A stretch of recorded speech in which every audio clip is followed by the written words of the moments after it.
ANM ನ್ಯೂಸ್ಗೆ ಸ್ವಾಗತ. ಅಪ್ರಾಪ್ತ ಬಾಲಕಿಯ ಮೇಲೆ ಅತ್ಯಾಚಾರ ಎಸಗಿದ ಆರೋಪಿಗೆ ಜೀವಾವಧಿ ಶಿಕ್ಷೆ ವಿಧಿಸಿದ ಚಿಕ್ಕಬಳ್ಳಾಪುರದ ತ್ವರಿತ ನ್ಯಾಯಾಲಯ.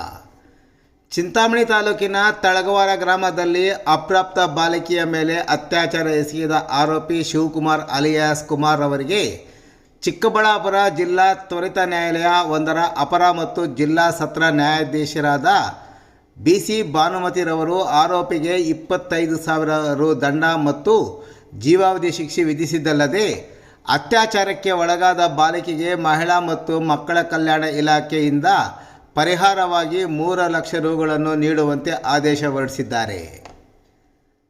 ತಾಲೂಕಿನ ತಳಗವಾರ ಗ್ರಾಮದ ರಾಮಕೃಷ್ಣಪ್ಪರವರ ಮನೆಗೆ ಬರುತ್ತಿದ್ದ ತಾಲೂಕಿನ ಬುರುಡುಗುಂಟೆ ಗ್ರಾಮದ ನಿವಾಸಿ ಹಾಗೂ ಇಲ್ಲಿನ ಮಾರುಕಟ್ಟೆಯಲ್ಲಿ ಕೂಲಿ ಕೆಲಸ ಮಾಡುತ್ತಿದ್ದ 22 ವರ್ಷದ ಶಿವಕುಮಾರ್ ಅಲಿಯಾಸ್ ಕುಮಾರ್ ರಾಮಕೃಷ್ಣಪ್ಪನವರ ಮಗಳಾದ 6ನೇ ತರಗತಿಯಲ್ಲಿ ವ್ಯಾಸಂಗ ಮಾಡುತ್ತಿದ್ದ ಅಪ್ರಾಪ್ತ ಬಾಲಕಿಯನ್ನು ಮದುವೆಯಾಗುವುದಾಗಿ ಪುಸಲಾಯಿಸಿ ಲೈಂಗಿಕ ಕ್ರಿಯೆ ನಡೆಸಿದ್ದ ಎನ್ನಲಾಗಿದೆ.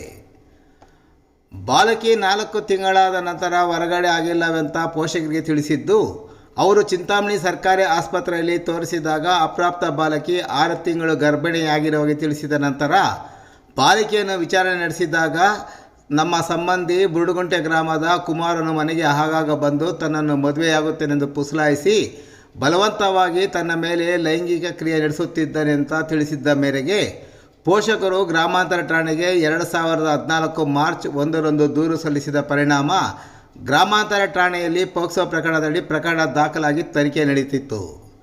ತನಿಖೆ ಮತ್ತು ಸಾಕ್ಷಿಗಳ ವಿಚಾರಣೆ ನಡೆಸಿದ ನ್ಯಾಯಾಧೀಶರು 2021 ಜುಲೈ 28ರಂದು ತೀರ್ಪು ನೀಡಿದ್ದು, 2021 ಸೆಪ್ಟೆಂಬರ್ 3ರಂದು ತೀರ್ಪಿನ ಆದೇಶವನ್ನು ಹೊರಡಿಸಿದ್ದಾರೆ.